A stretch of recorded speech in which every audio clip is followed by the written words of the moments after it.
আল্লাহর পরেই যার মর্যাদা, যার স্থান, তিনিই হচ্ছেন আমাদের নবী। অর্থাৎ আল্লাহর পরে যার মর্যাদা, যার ইজ্জত, যার সম্মান, যার মর্যাদা, তিনি আর কেউ না, তিনি আমাদের নবী।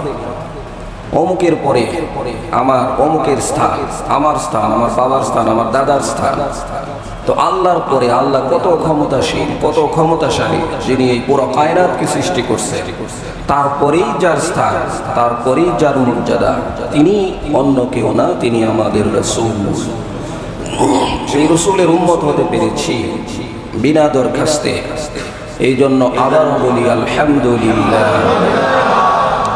সেই রসুলকে আল্লাহ তাআলা দিয়েছেন বিনা দরখাস্তে, তবে সেই রসুলকে ভালোবাসতে হবে জীবনের থেকেও বেশি, মালের থেকে বেশি না, সন্তানের থেকে বেশি না, বাবা মার থেকে বেশি না, বরং সন্তান সন্ততি, বাবা মা, মাল সামানা, সম্পদ, ক্ষমতা, নিজের জীবন থেকেও রসুলকে বেশি ভালোবাসতে হবে, অন্যথায় পরিপূর্ণ মুমিন হওয়া যাবে না। নিজের জীবনের থেকেও বেশি ভালোবাসতে হবে। এটা তো একটা কথা শুনি আমরা, বলি আমরা, কিন্তু এটা অনুধাবন করার বিষয় যে আসলে ঠিক তাহলে আমি রসুলকে কতটুকু ভালোবাসি।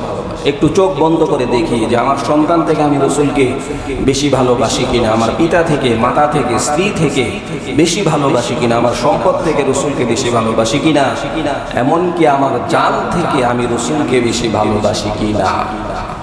অ্যান্সার কি আসে? পিতার ব্যাপারে আমার অ্যান্সার কি আসে? সন্তানের ব্যাপারে অ্যান্সার কি আসে? সম্পদের ব্যাপারে অ্যান্সার কি আসে? নিজের জানের ব্যাপারে প্রশ্ন করলে অ্যান্সার কি আসে?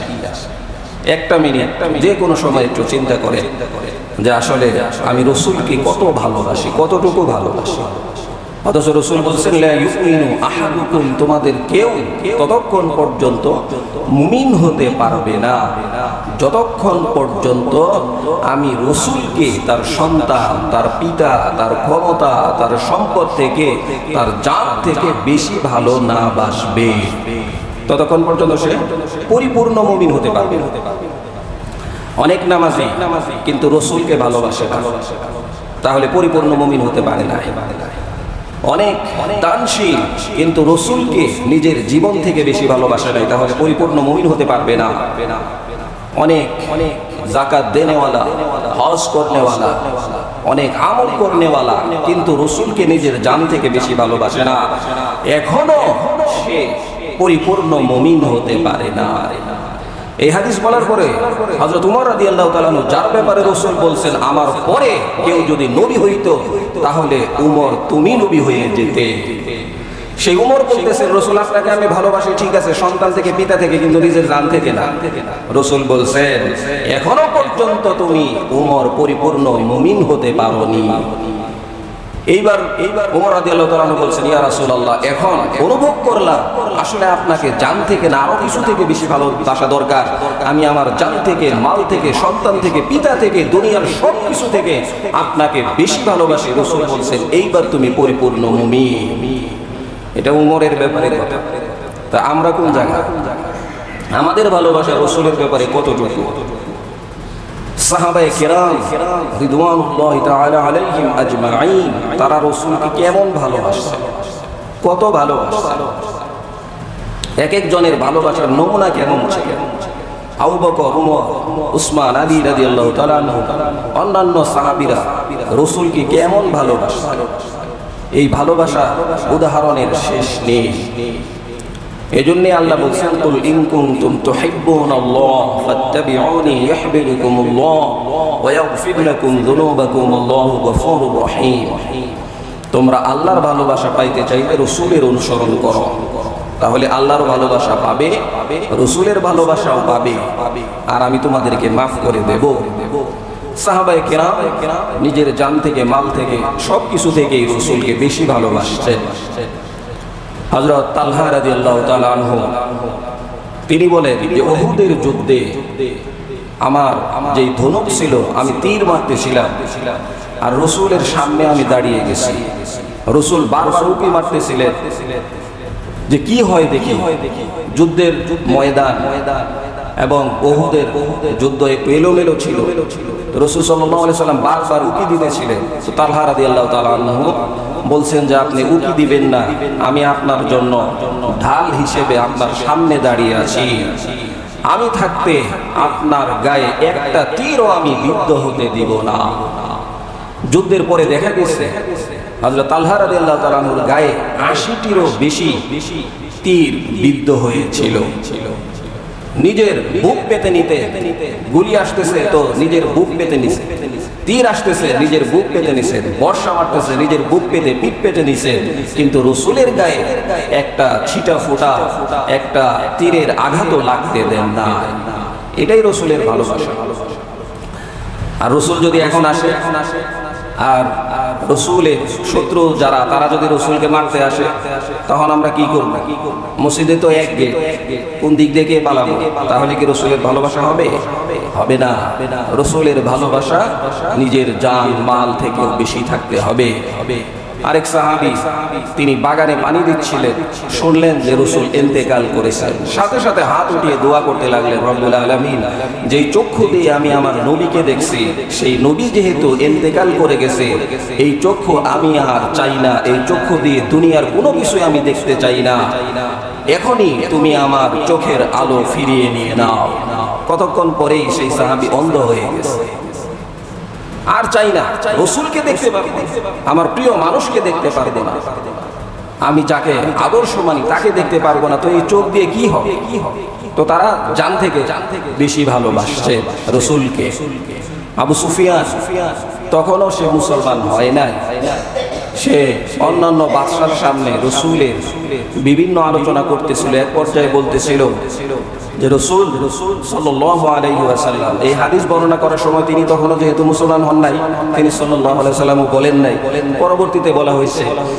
তো তাকে সাহাবায়ে কেরাম কেমন ভালোবাসছে, যেটা আর কেউ কোনো নেতাকে, কোনো কর্মী ভালোবাসতে পারে না। এতটুকুই সাহাবায়ে কেরাম রসুলকে ভালোবাসছে। এই জন্য রসুল বলছেন, মান আহাব্বা সুন্নতি ফাকাদ আহাব্বানি ওয়া মান আহাব্বানি কানা মাই ফিল জান্নাহ। যে ব্যক্তি আমার সুন্নতকে ভালোবাসে সে আমাকেই ভালোবাসে, আর যে আমাকে ভালোবাসে সে আমার সাথেই জান্নাতে থাকবে। মান রাগিবা ফালাইসা মিন্নি। আরেক হাদিসের মধ্যে আসছে, যারা আমাদের বিরোধিতা করে, আমার অনুসরণ করে না, তারা আমার উম্মত না, তারা আমার দলভুক্ত হইতে পারে না। এই জন্য রসুলকে ভালোবাসতে হবে। নিজের মাল, জান, সন্তান, পিতা, মাতা সব কিছু থেকে রসুলকে বেশি ভালোবাসতে হবে। উহুদের যুদ্ধের আরেক ঘটনা, এক মহিলা বেকার হয়ে গেছে, পেরেশান হয়ে গেছে। একজন আয়েশা বলতেছে, ও মা, তোমার তো সন্তান মারা গেছে। সে বলে, আমি কোনো কেয়ার করি না, আমার সন্তান মারা গেছে না কে মারা গেছে। আরেকজন এসে বলতেছে, তোমার পিতা মারা গেছে যুদ্ধের ময়দানে, কোনো সমস্যা নাই। তোমার স্বামী মারা গেছে, কোনো তো সমস্যা নাই। বলো আমার নবী কেমন আছে, বলো রসুল কেমন আছে সেই খবর বলো। পিতা মারা যাক সমস্যা নাই, সন্তান মারা যাক সমস্যা নাই, কিন্তু আমার নবী কেমন আছে সেই কথা বল। তখন সে শান্ত হয়েছে, এর আগে সে অশান্ত ছিল। এই ছিল তাদের নবীর প্রতি ভালোবাসা। আর আমাদের ভালোবাসা কতটুকু? খায়বারের যুদ্ধে রাসূল সাল্লাল্লাহু আলাইহি ওয়াসাল্লাম উপস্থিত ছিলেন, তো লোকেরা গাধা খাওয়া শুরু করলো। একজন এসে বলল যে তারা তো গাধা রান্না করে খাচ্ছে। রসুল বলছেন যে এগুলি ফেলে দিতে বলো, খানা বন্ধ করতে বলো। দেখছি ফেলে দাও। তো সাহাবায়ে কেরাম সাথে সাথে ওই অবস্থাতেই রসুল হুকুম করছেন, ক্ষুধার্ত সাহাবী, যুদ্ধের ময়দান, খাবারের কোনো ব্যবস্থা নাই, কিন্তু রসুল অর্ডার দিচ্ছেন এটা খাওয়া যাবে না, রান্না করা গোশত, বোনা গোশত সাথে সাথে উপর করে ফেলে দিছেন, এটা আর স্পর্শও করেন নাই। আর যুদ্ধের ময়দানের বিষয়, আর আমাদের সামনে রসুলের কত নিষিদ্ধ বিষয়, এটা খাওয়া যাবে না, ওইটা খাওয়া যাবে না, এগুলি করা যাবে না, ওগুলি করা যাবে না, কিন্তু আমরা কয়টা করি? তাহলে আমাদের মহব্বত কোথায় আর তাদের মহব্বত কোথায়? মহব্বত তো সেটাই যে মহব্বত করব, তার কথা মানবো। আপনাকে খুব ভালোবাসে কিন্তু আপনার কথা মানতে রাজি না, তাহলে বোঝা গেল এটা ভালোবাসা না, এটা এমনি নকল আশেকে রসুল, এটা আসল আশেকে রসুলরা। বিবিকে যদি বলেন খুব ভালোবাসি খুব ভালোবাসি, সব কিছুই খালি ভালোবাসি ভালোবাসি, বিবি বলে কাপড় নিয়ে আসো না, কাপড় আনতে রাজি না, এটা নিয়ে আসো না, এটা আনতে রাজি না, ওইটা দে ওইটা দিতে রাজি না, কোনোটাই দিতে রাজি না, খালি মুখে ভালোবাসা, বলবে যে তোমার ভালোবাসার কপালে কি মারি। তো এইটাই হচ্ছে অবস্থা। রসুলকে আমি ভালোবাসি, রসুলকে আমি ভালোবাসি, কিন্তু রসুলের কথা মানতে রাজি না, তাহলে এটা প্রকৃত ভালোবাসা কখনোই হবে না। হযরত ফাতিমা রাদিয়াল্লাহু তাআলা আনহা শুনলেন যে যুদ্ধের ময়দান থেকে কিছু বাদী আসছে, তো তিনি জাতা ঘুরাইতে ঘুরাইতে হাতের তলায় দাগ পড়ে গেছে। এবার তিনি রসুলের দরবারে উপস্থিত হলেন। রসুলকে বাসায় গিয়ে পেলেন না। আয়েশা রাদিয়াল্লাহু তাআলা আনহাকে বলে আসলেন যে আমার একজন বাদী দরকার, যদি হয় তাহলে খুব ভালো হয়। জাতা ঘুরাইতে ঘুরাইতে হাতের অবস্থা শেষ। কে জাতা ঘুরাইতেছে? বিশ্বনবী, আদরের দুলালি, কলিজার টুকরা ফাতেমা রাদিয়াল্লাহু তাআলা আনহা, যিনি জান্নাতে নারীদের সর্দারিনী হবেন, তার হাতের অবস্থা বলতেছি, জাতা ঘুরাইতেছে।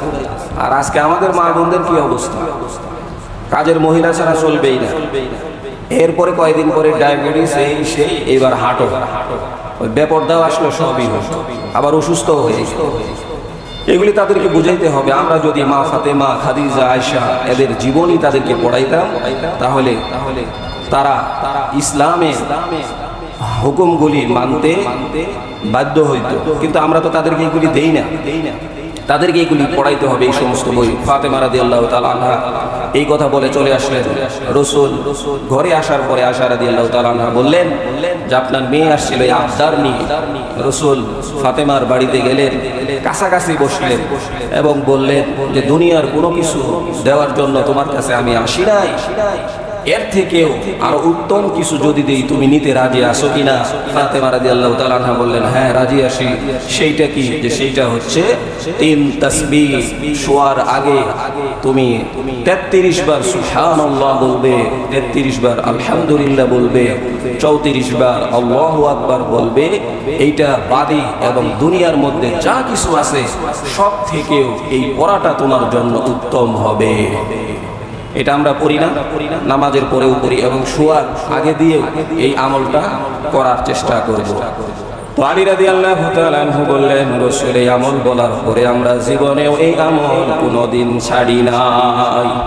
একজন জিজ্ঞেস করলেন সিফিনের যুদ্ধেও কি, সিফিনের যুদ্ধের রাত্রিতেও কি আপনি আমল করেছেন?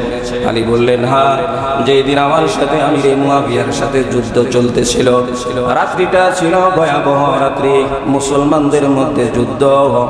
সেই রাত্রিতেও আমি এবং ফাতেমা নবীর দেওয়া এই তাসবিহ পড়তে ভুলি নাই, ওই দিনও ভুলি নাই। রসুলের কথা তারা কেমনে অক্ষরে অক্ষরে পালন করে, যে রসুল বলছেন আর কারো সাথে কোনো আপোষ না, এটা রসুল বলছে, এটা রসুল করতে বলছে, এই ব্যাপারে কোনো আপোষ না। আবু বকর রাদিয়াল্লাহু তাআলা আনহু আয়েশা রাদিয়াল্লাহু তাআলা আনহার কাছে গিয়ে বললেন তুমি বলো তো নবীজি কি বারে ইন্তেকাল করেছেন? তিনি 12ই রবিউল আউয়াল সোমবারে ইন্তেকাল করেছেন। আবার আমরা শুনি 12ই রবিউল আউয়াল সোমবারে রাসূল জন্মগ্রহণ করেছেন। তাহলে আসলে কোনটা? রসুলের জন্ম নিয়ে বিভিন্ন মতনৈক্য রয়েছে। কেউ বলছেন 8 তারিখ, 9 তারিখ, 12 তারিখ। 9 তারিখ হচ্ছে বিশুদ্ধ আর 12 তারিখ হচ্ছে প্রসিদ্ধ। তবে নবীজি ইন্তেকাল করছেন 12ই রবিউল আউয়াল, এতে কারো কোনো সন্দেহ নাই। এজন্য 12ই রবিউল আউয়াল আমরা কোনটা উদযাপন করব?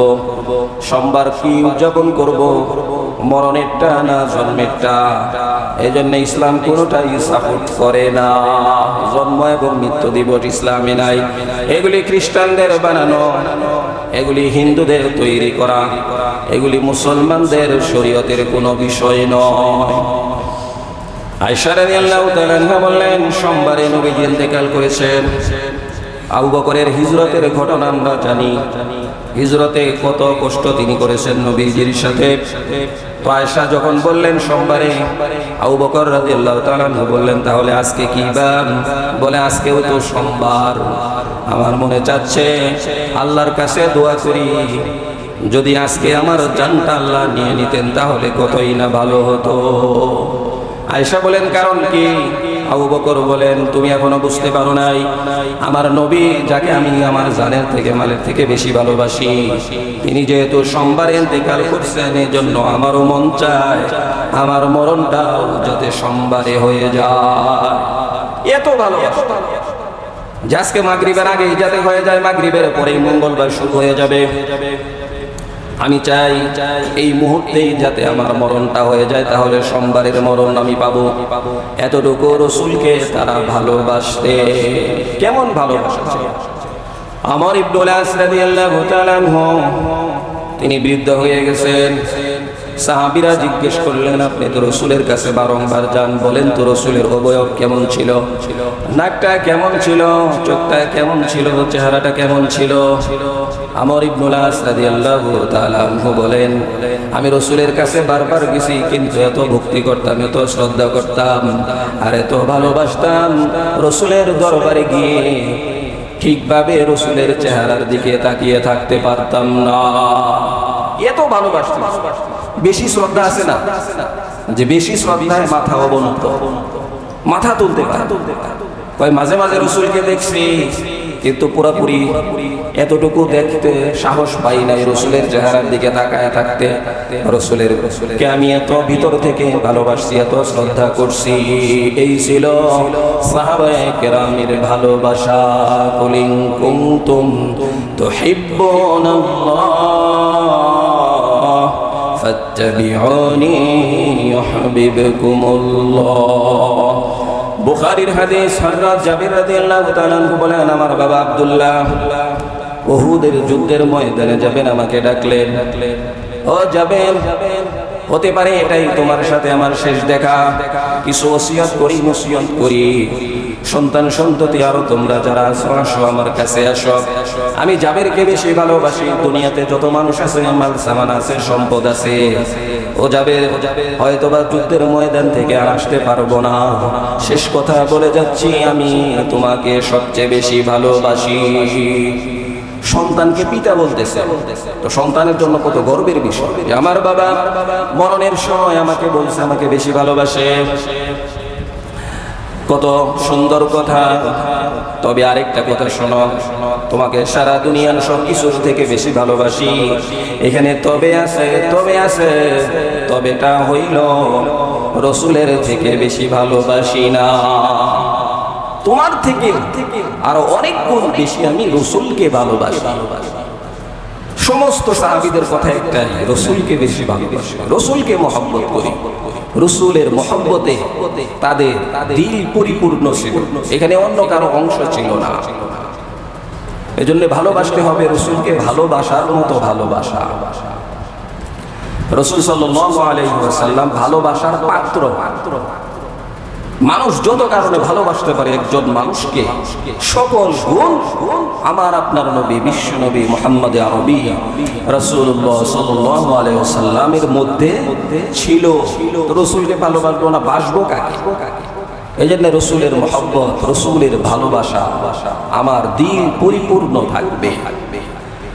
রাসূল সাল্লাল্লাহু আলাইহি ওয়াসাল্লাম ছিলেন শেষ নবী, বিশ্ব নবী। সাহাবায়ে কেরাম তাকে কেমন ভালোবাসতেন। উরওয়া ইবনে মাসউদ রাদিয়াল্লাহু তাআলা আনহু তিনি তখন মুসলমান হন নাই। হুদাইবিয়ার সময়, হুদাইবিয়ায় যখন তারা উপস্থিত হলেন উমরা করার জন্য যাবেন, কাফের মুশরিকরা বাধা দিল, নবীজি আর উমরা করতে পারলেন না।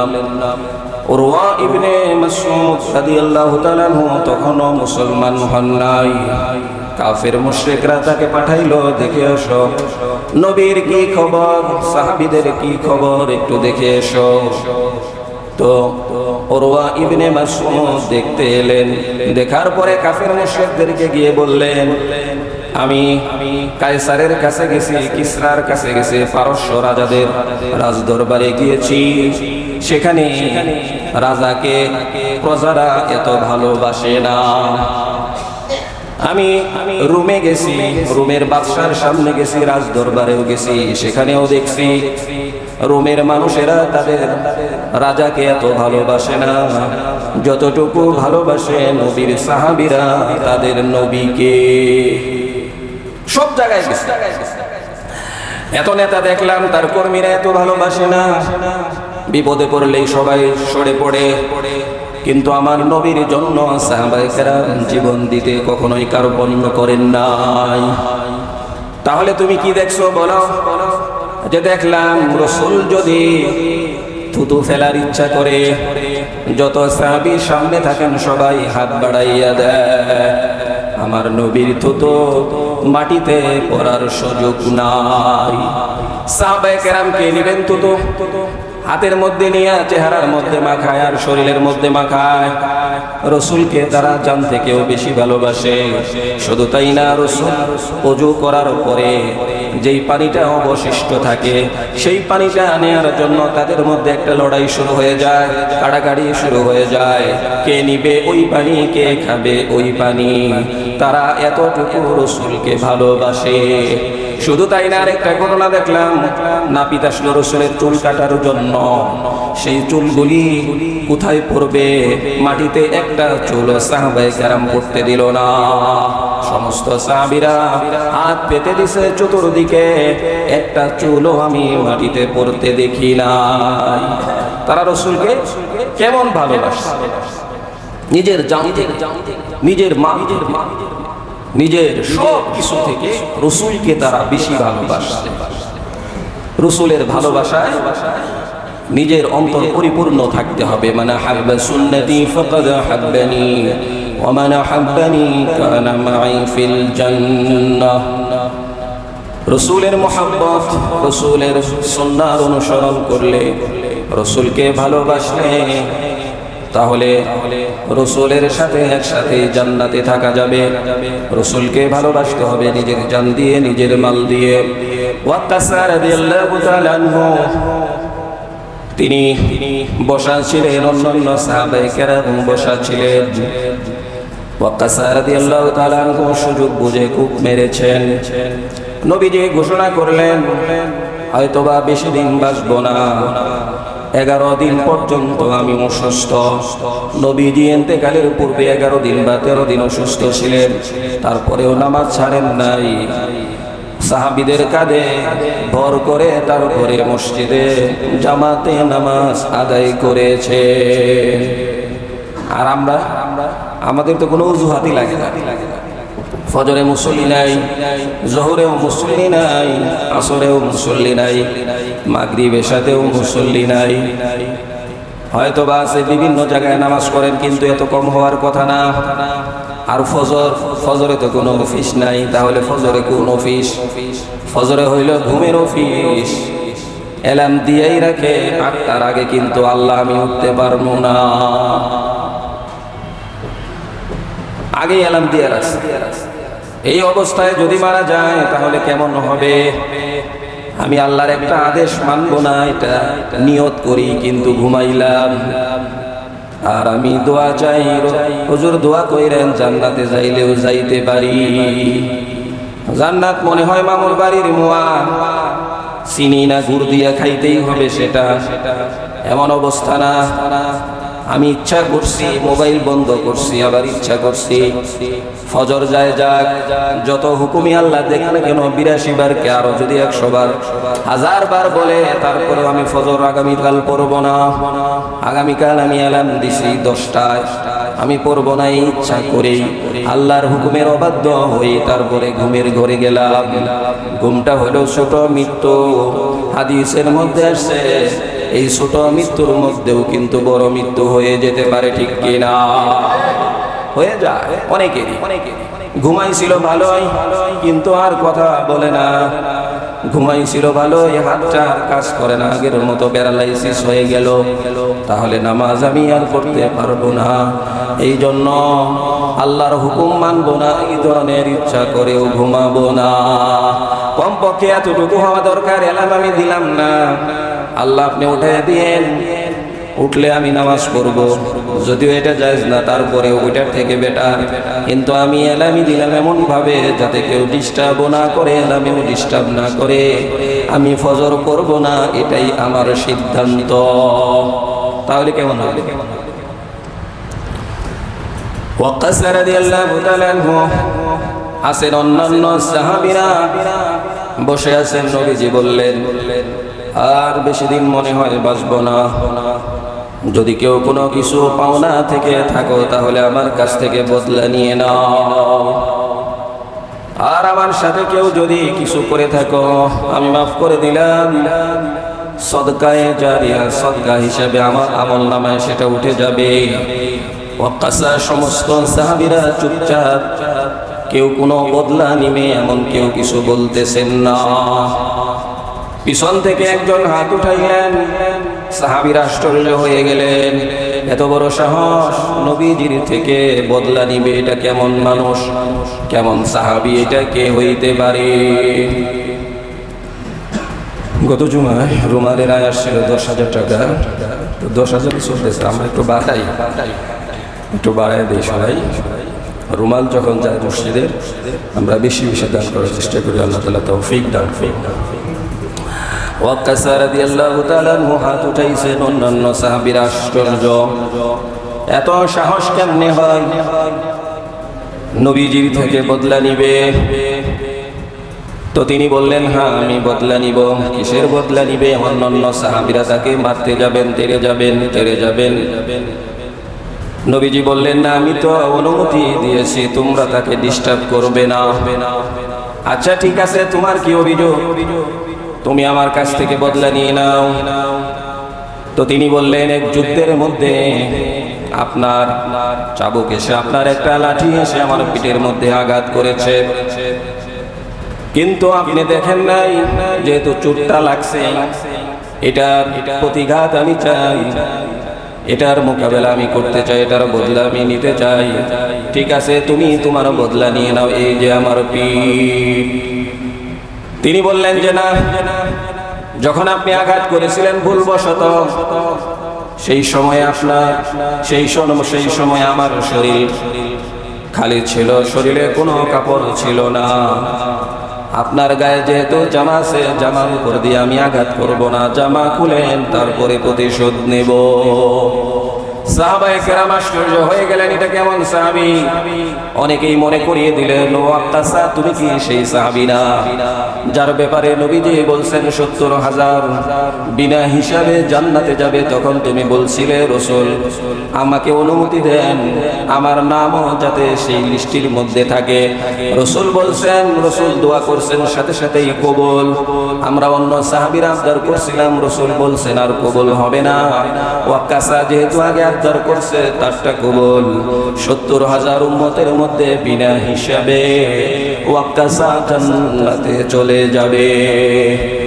রাসূলের থেকে এত সুবিধা পাওয়ার পরেও আজকে তোমার এই অবস্থা, কারণ কি? বললেন, না কাপড় খুলতে হবে, তারপরে আমি আঘাত করব, এর আগে আঘাত করব না। নবীজি কাপড় খুলে দিলেন, ঠিক আছে। ওয়াক্কাস রাদিয়াল্লাহু তাআলা দৌড়ে গিয়ে নবীজির সেই কাঁধের নিচ বরাবর পিঠের উপরে চুমু খেয়ে আঁকড়ে ধরে রাখলেন, চুমা খেয়ে দিলেন সুযোগ বুঝে।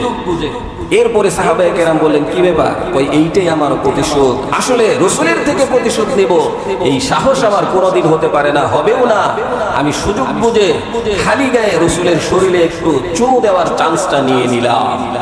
এটাই ছিল আমার ভালোবাসা, এটাই আমার মহব্বত। অনেকদিন থেকে চাইতেছিলাম, রাসূল আমার জন্য জান্নাত ওয়াজিব করে দিলেন, রাসূলের শরীরে আমি কেমনে চুমা দিব, এরকম কোনো চান্স পাইতেছিলাম না। রাসূল যখন বলছে যে আমার থেকে প্রতিশোধ নেবে, এই প্রতিশোধের বাহানায় আমি রাসূলের শরীরে চুমা দিয়ে সৌভাগ্য অর্জন করে নিলাম।